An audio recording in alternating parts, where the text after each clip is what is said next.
Well, greetings and salutations, everybody. It is I, your technical director for the day and every day, basically, Jonathan Voico. I'm here with Robert Meyer Burnett. And then we got, obviously, John Campea is back today. Yes, and in case you don't know what this is the John Campea Show. Thank you so much for being here, everybody. Good to have you. I am currently on the road.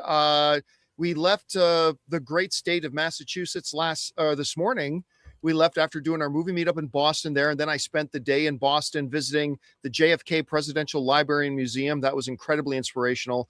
I went to Fenway Park to go to a baseball game, saw a grand slam get hit, which I've never seen happen live and in person. That was pretty great. And now we're on our way home to Toronto. And what's going on in Toronto? Well, on Sunday night, we are doing our Toronto movie meetup at the Cineplex Queensway VIP at the 6 p.m. screening of The Mandalorian. So that'll be this Sunday night at the 6 p.m. screening of The Mandalorian and Grogu at the Cineplex Queensway VIP in Toronto.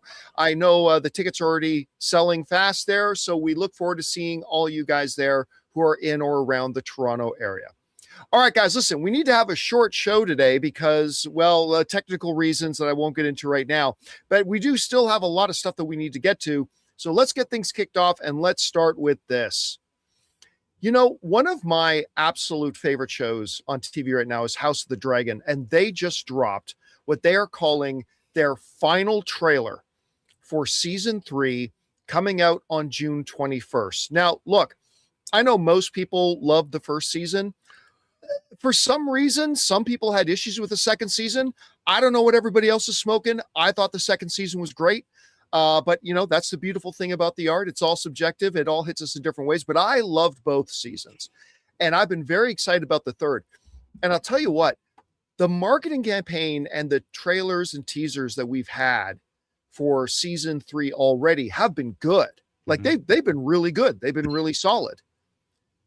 But they pale in comparison to the sheer visual, fiery, bloody goodness that we got in this, what they are calling the final trailer of season 3. And it wasn't just like a lot of dragons like the dragons flying around and doing dragon things. That was cool too. But it was the human violence and the human drama. And, you know, seeing Matt Smith taking somebody out on the battlefield and the dialogue between them and all, and the stuff Rhaenyra is saying from the throne, and shots like this, like very Lord of the Rings-esque scale feeling things like this.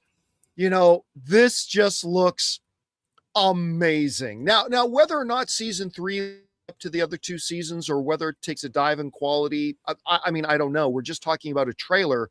Sometimes trailers mislead us. But I have all the faith in the world in this third season. This trailer, I think, is the best thing they've put out so far. Again, the dragons look great. The armies look fantastic. The drama looks like it's going to be on point. Anyway, Rob, you had a chance to see this trailer. What did you think about it? Bro, I had to go take a cold shower after this trailer. I was so hot and bothered. It was unbelievable. I watched this trailer, I watched it just again before we went live. Trailer of the year, as far as I'm concerned. Oh, my God. Wow. I can't wait.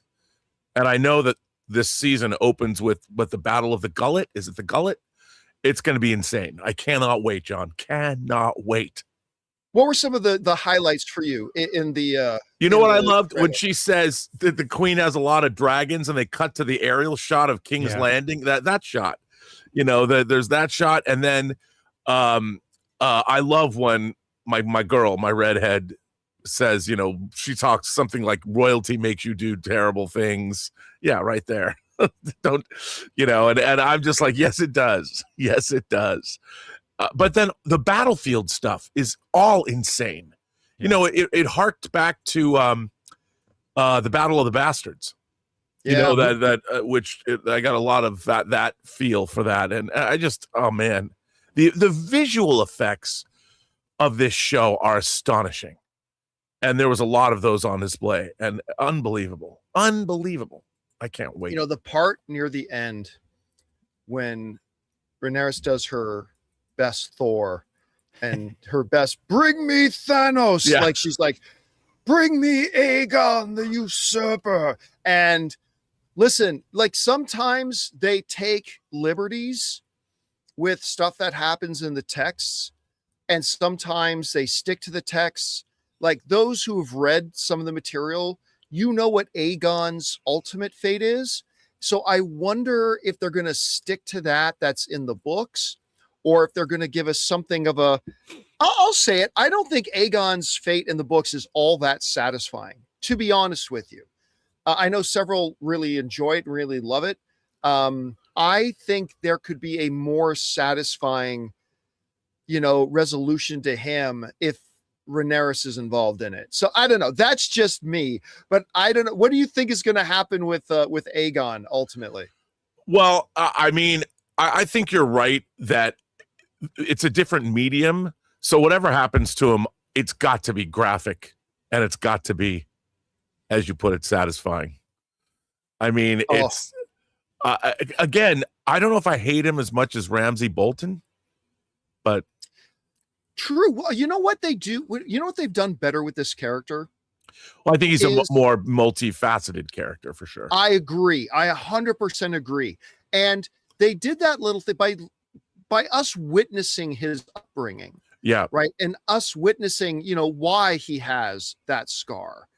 And, the interesting thing about the whole scenario is that in a way, both the green and the black are right.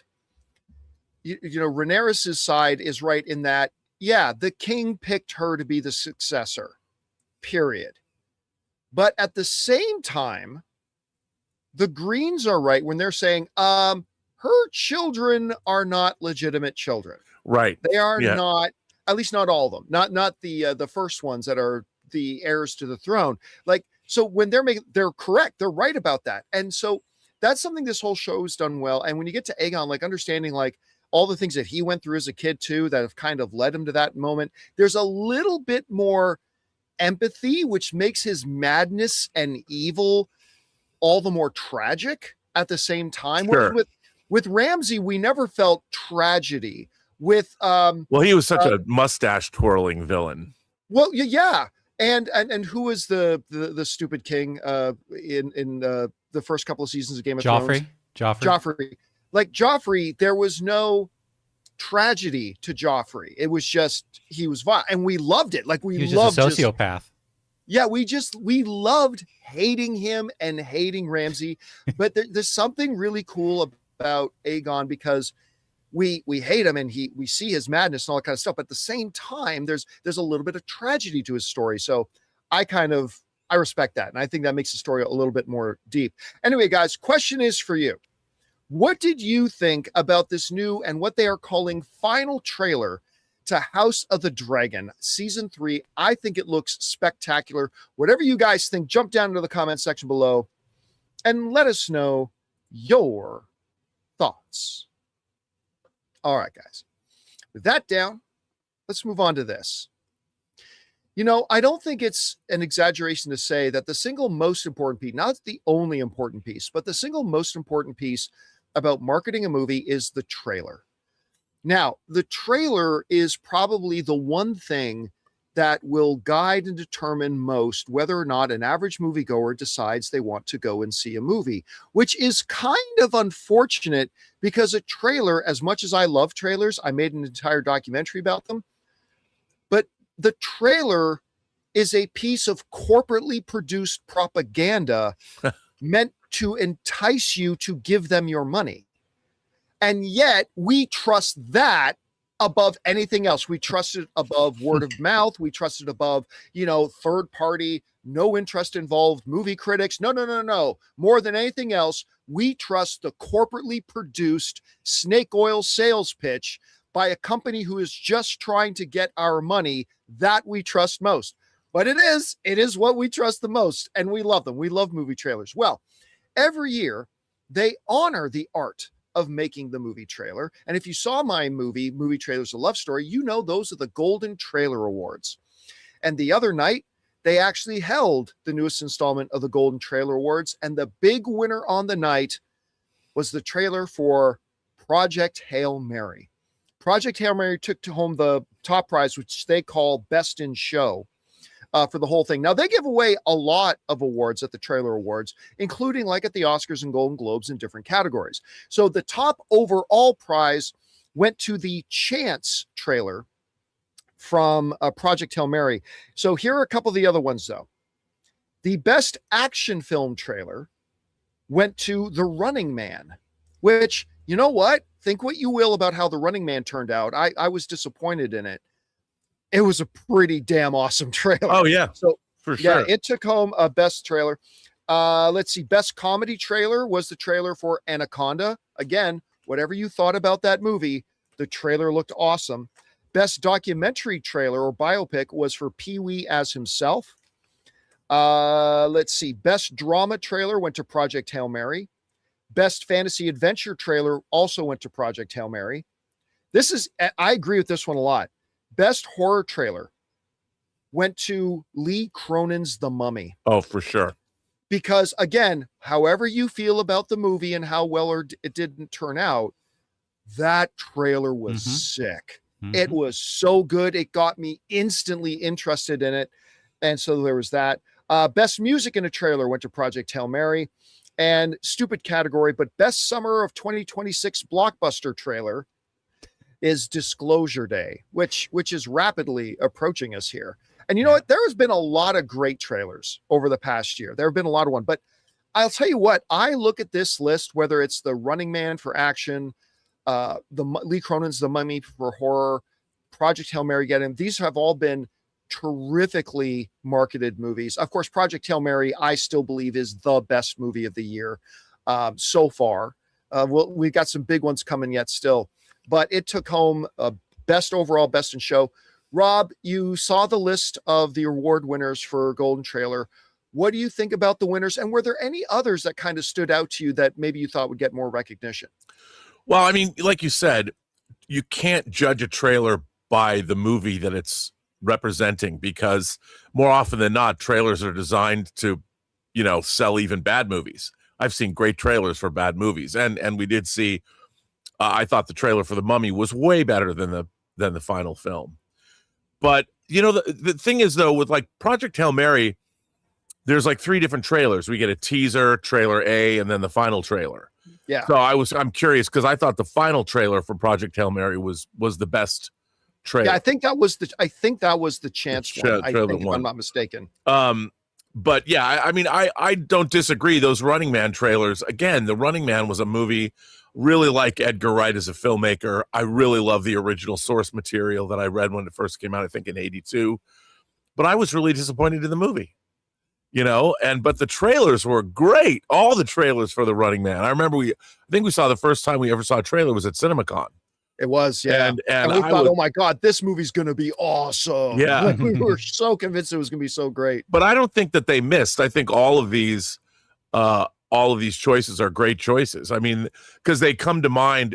I can still see the trailers in my mind's eye, when they bring them up. I mean, I know those trailers because I watched them more than 5 or 6 times. I mean, how good was Weapons? Well, yeah, I was going to say that. When I got to the horror category, I half expected to see Weapons listed, but then when I saw Lee Cronin's one, I'm like, oh well, yeah, that one. But the Weapons trailer is great.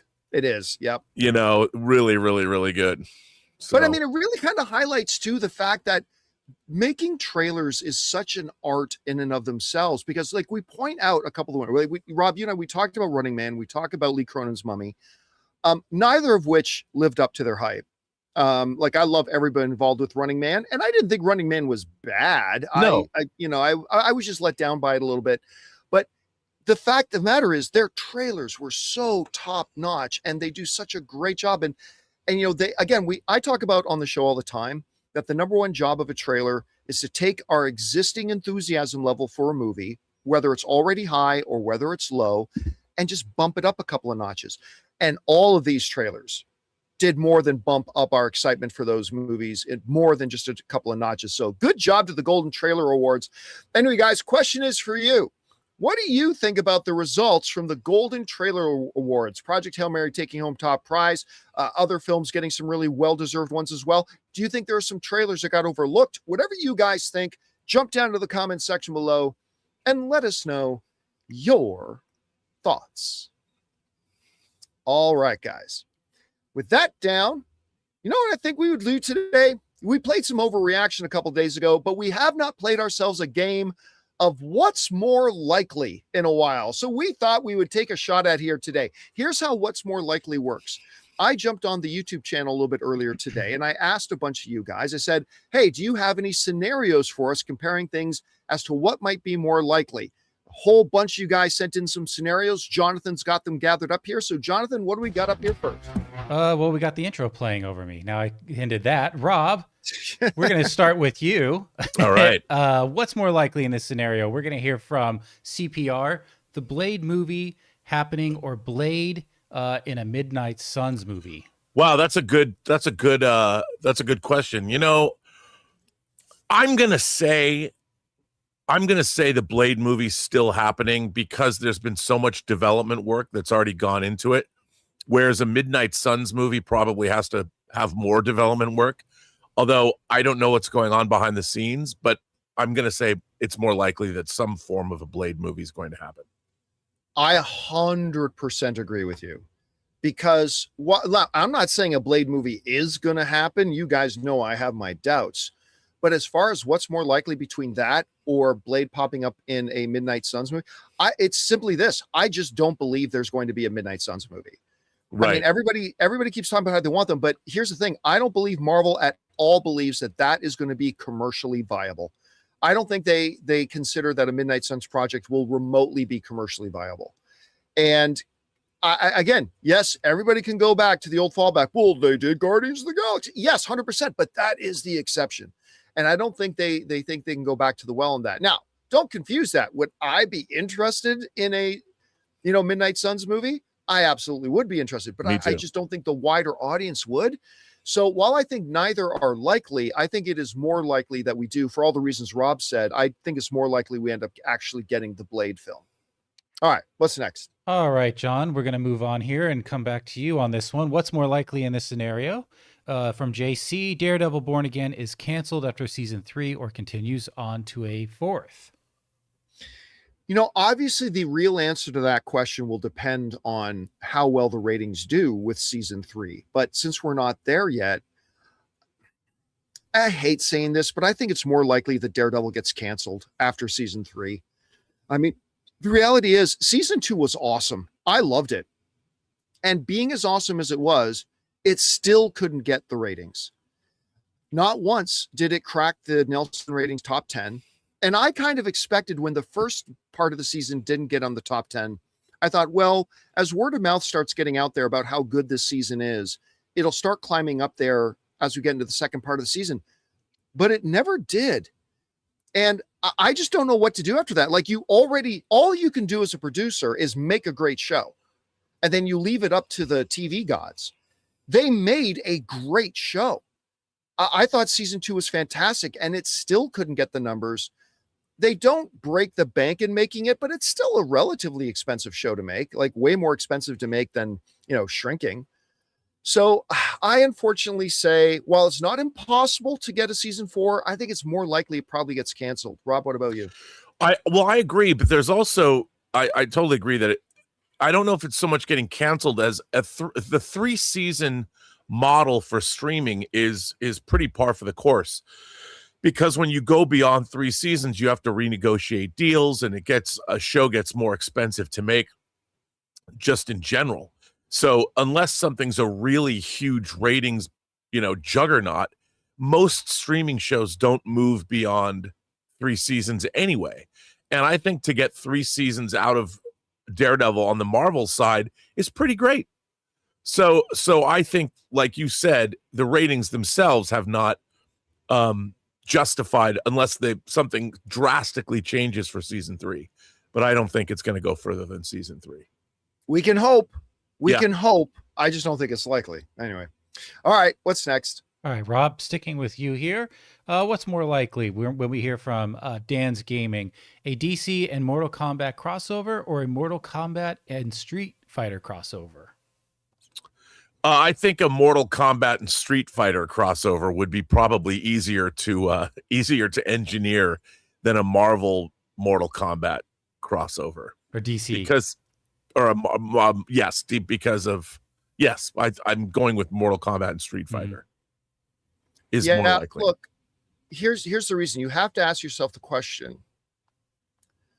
why would James Gunn do a crossover movie with Mortal Kombat? Like, why? Why would he? There's no reason to do that. Like, ideally, you do crossovers to then kind of cross-pollinate fandoms and to the benefit of both, so both properties get to stand out more. But the reality is Mortal Kombat 2, which was much better than Mortal Kombat 1, it's only made $122 million. Like, that's the money that DC movies are making in their opening weekend worldwide. Like, so why, when somebody approaches James Gunn and says, hey, what would you think? We've got, this other property. What would you think about doing a crossover movie with Mortal Kombat 2? Now, it would definitely benefit Mortal Kombat 2, but James Gunn, there's simply no reason to do that. There's none.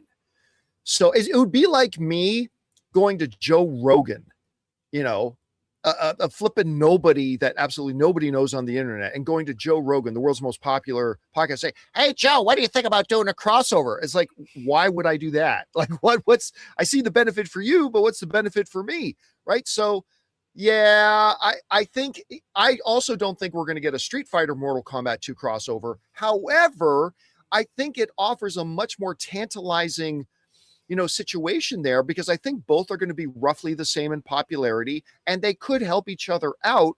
So I don't think either are going to happen, but I think it's more likely that we get a Mortal Kombat Street Fighter crossover. All right. What's next? Moving on to our fourth scenario here, and sticking with you, John, what's more likely in here from Amin, who says Michael 2 making more or less than the first film at the global box office? I'm going to say it's more likely that it makes less. And the reason I'm going to say it's more likely that it makes less, by the way, Michael has crossed the $800 million mark. Yep. I mean, we've said from day one that they announced that this was going to be a huge juggernaut of a film. I no longer think it's going to get to $1 billion, but we thought it was going to be a big. But the reason I think Michael 2 will make a little bit less is because not everybody loved Michael. I think everybody who loved it will rush back to go see number 2. And I think that'll be a lot of people. But I think there's also going to be a lot of people who saw the first Michael that won't necessarily be all that interested in going back to see the second. So I could see the second one still being quite successful, like 650, 675, 700 million. But I don't see it making more than this Michael. So I think it's more likely that happens. Rob, what about you?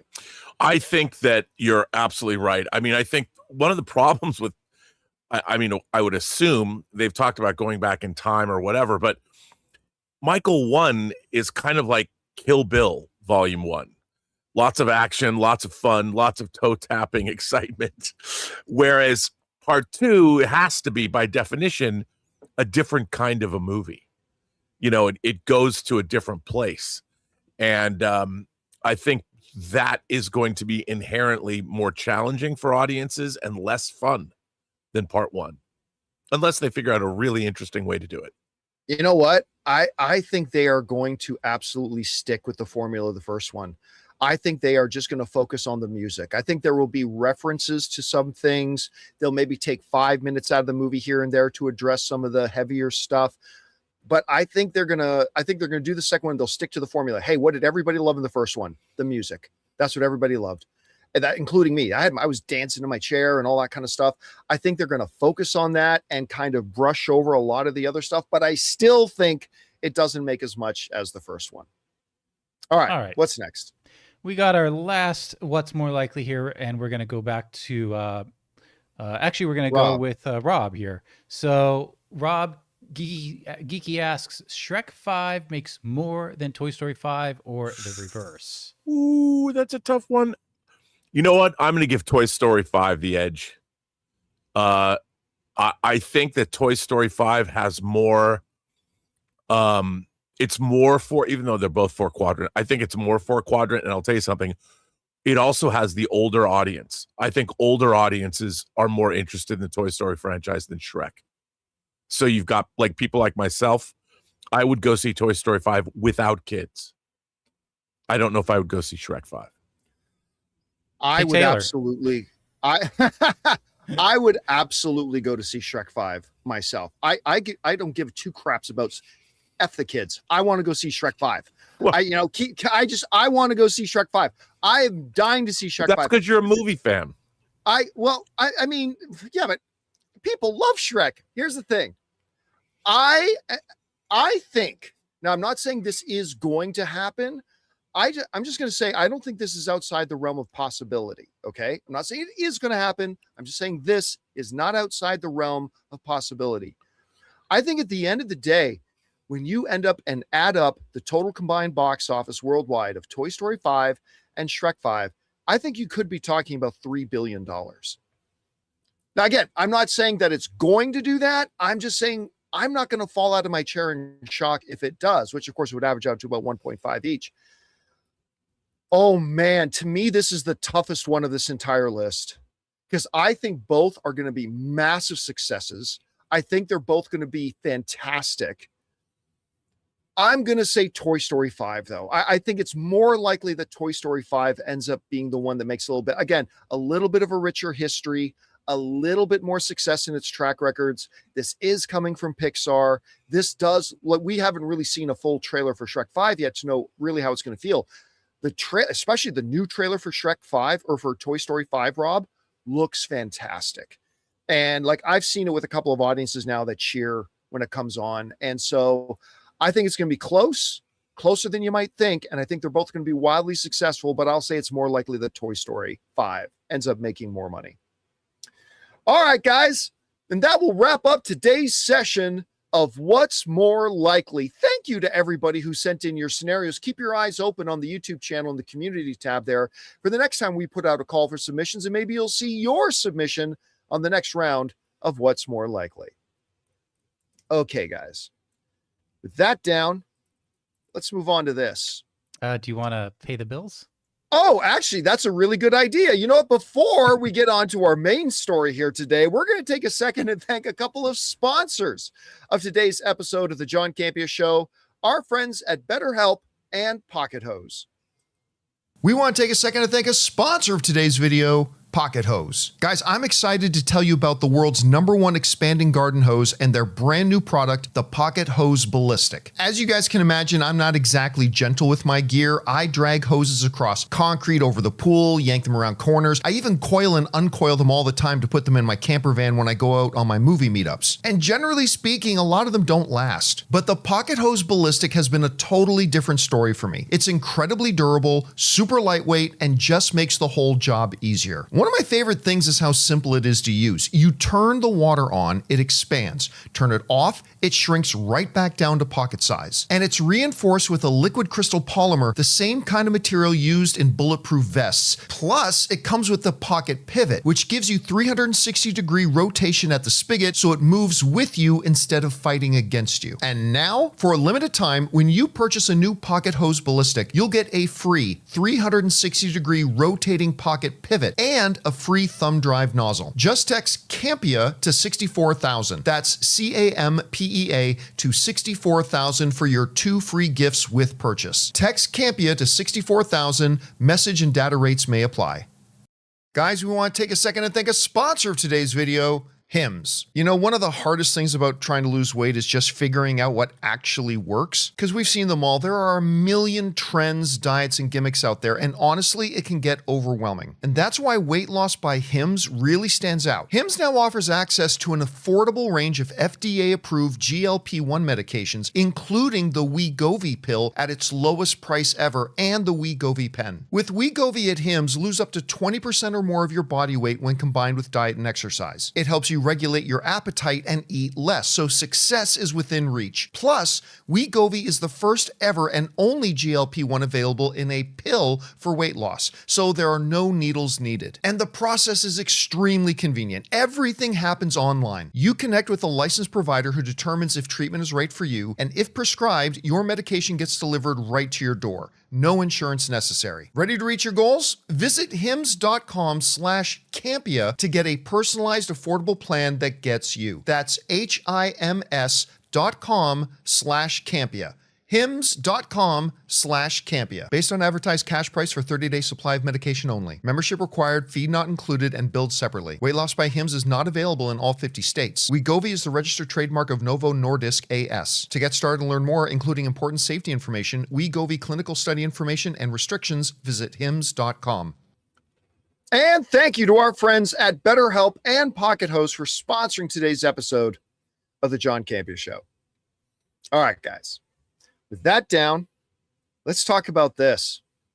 Toy Story 5 is coming. I believe it's June 19th. It opens up. Mhm. It's coming soon. We're just a couple of weeks away from it now. And you know, when they first announced it, it's predictable. Every time a new Toy Story movie is coming, every time it's been, oh, we don't need another Toy Story. Every single time. People aren't going to go see this one. And every single time they deliver, and every single time flock out to them, several billion-dollar films at the box office, and they do well. So sure enough, when they announced Toy Story 5, a lot of people, nobody cares about Toy Story anymore. It's going to flop. We don't need another one. You said that every single time. And yet here we are. And I said, Toy Story 5, going to be big. It's going to be big. I don't know how big, but it's going to be big. Well, we've got our now opening weekend projections coming to us from Deadline. And Deadline is saying that Toy Story 5, according to the reports, is going to open to $150 million domestic. Of course, when we talk about opening weekend, that's all we talk about is domestic. $150 million. To put that into a couple of pieces of context, that would easily make it the biggest opening ever for any Toy Story movie. As we go back and look at the history of the Toy Story movies, here's how they've opened up on their opening weekends. The first Toy Story opened up in, of course, 1995 to 29.1 million. The second one, as the popularity did, went up to 57.4 million on its opening weekend. Then Toy Story 3, I still think the best of the Toy Story movies, the one that was nominated for Best Picture at the Academy Awards, only the third animated film in history to do that. It made $110 million on its opening weekend. Then Toy Story 4 came out, did even better with nearly $130 million on its opening weekend. This would blow by that at 150 if it does come in on that. Now, for another piece of context, not only would it break the record if it comes in at this 150 that Deadline is reporting, not only would it break the record for the biggest opening for any Toy Story movie ever, for those of us who doubted the continuing and enduring popularity of this franchise, it would also be the single biggest opening of 2026 thus far. As we take a look at this for a little bit more context. So far, the biggest opening weekend of the year has been the Mario Brothers movie that made $131 million on its opening weekend. Michael landed $97 million. Mandalorian and Grogu just had an $82 million opening weekend. Project Hail Mary had an $80.5 million opening weekend, and The Devil Wears Prada 2 had a $76.7 million opening. If Toy Story 5 does come in at what Deadline is projecting at $150 million, that blows by the Mario Brothers movie. And, you know, Rob, I think when we talked a month or so ago, when Fandango did their annual consensus, if you will, the poll, if you will, amongst their readers. Remember, Fandango, biggest movie ticket seller in America, bigger than any of the individual theaters. And they surveyed their readers, average film goers, and asked them, what is your most anticipated movie of the summer of 2026? And the answer from the readers of Fandango and the Fandango's customers was not Spider-Man, was not The Odyssey, wasn't anything else. And that wasn't Star Wars. I believe Star Wars didn't even make the list. It was Toy Story 5 was ranked as the #1 most anticipated movie of the summer. over a Christopher Nolan film, over a Spider-Man film. And I think a lot of people kind of did a side eye at that, said, can we trust that number? Well, how does it look now? Because listen, Spider-Man may very well come out and have a bigger opening weekend. I think it's going to be close. Odyssey, I don't think Odyssey is going to have a $150 million opening weekend. I hope it does. But regardless of what happens after Toy Story, this is significant because it tells us a couple of things. Number one, this might be the first film franchise in history with like 5 installments where every single movie opens bigger than the previous one. Every single one. It's been a consistent staircase upwards. And obviously being the biggest of the year. I think the second thing it tells us is, again, something I referenced a little bit earlier. It's the endurance of the popularity and the belovedness of this franchise. I know when they announced Toy Story 5, and it's understandable, some people kind of thought, I mean, Toy Story, the original, is now getting a little bit long in the tooth. I mean, aren't we getting like close to 30 years since this franchise began? Don't say that. It's been a few years since 4. I know, right? It's been a while since the last one came out. You know, are people really still interested in that? This thing opens to $150 million. It screams that, yes, people are still interested. And, you know, Rob, I've said before, there's a little bit of a Mario phenomenon involved with this too, where like Mario, you're talking about a fan base that is a generational fan base. I mean, there are going to be people going to see this movie whose grandparents went to go see the first one. Right. And then their parents went to go see the third or the fourth one. And now they are going to go see the fifth one. That's a lot like Mario Bros. Every generations, there's been multiple Mario games consistently up until now. And that showed. So I got to say, I'm not surprised to hear this number. I think it's overwhelming. Like the biggest opening for a Toy Story movie ever, great. The biggest opening of the year so far, great. I think this is a phenomenal number. Anyway, Rob, you saw this number. Are you surprised, not surprised? And what does it tell you if it does come in around that type of a figure? Well, like you just said, I mean, the first Toy Story came out 31 years ago. It came out in November of 1995. And if you think about that, that's many generations of people. Like you pointed out, like if your grandmother was 50 when the first Toy Story came out, she'd be 81 now. That's a lot. That's a long time. That's a big span of time. And if, you know, you were born that year, you'd be 31 now and very probably have your own kids. So, I mean, you think about that, somebody who brought their kids originally to the original Toy Story, their kids probably have kids. So just that's 3 generations of people. And then if you throw in the grandparents, you're talking 4. And the thing about the Toy Story films is they're timeless. Yes. You know, even Shrek has their colloquialisms and they're more focused on pop culture. There's pop culture references and things like that. But the Toy Story movie, the very toys in Toy Story were sort of antiquated in 95. So the Toy Story movies are films out of time. And I think that gives them a universal appeal. And that's something that you can't replicate. You know, it's got to be part of the DNA. And I think that's part of the appeal of Toy Story as well. And that's why in 100 years, people, well, maybe people won't realize what the old toys were, but still, I mean, it has a resonance with people that's almost mythic, as opposed to Shrek, which is more of the moment. Mm-hmm. So it doesn't surprise me at all. One of our live viewers, Ezekiel, made a really good point, saying this year's box office thus far bodes very well for Doomsday at the end of the year. Oh, yeah. Listen, we have been talking about this, right? We've been talking about this, that first of all, months ago, we talked about how 2026 is poised to be a big year, possibly, you know, the first time we get back to pre-pandemic levels. We saw that summer is forecasted to be bigger than 2019 summer box office, which is significant. And the more and more people are coming back to the movie theaters, I think Ezekiel's right, Rob. I think like Dune 3, I think Doomsday, I think all the films coming out in the latter part of the year are looking at these results right now and doing this and are extremely happy. And I think you're right. I think all this bodes very well for those big films that are coming out later in the year. So not only could it be great news for Toy Story, it could be great news for Doomsday as well. Can I ask you a question? Yes, sir. When you say the name Ezekiel out loud, do you want to scream, "What's your name"?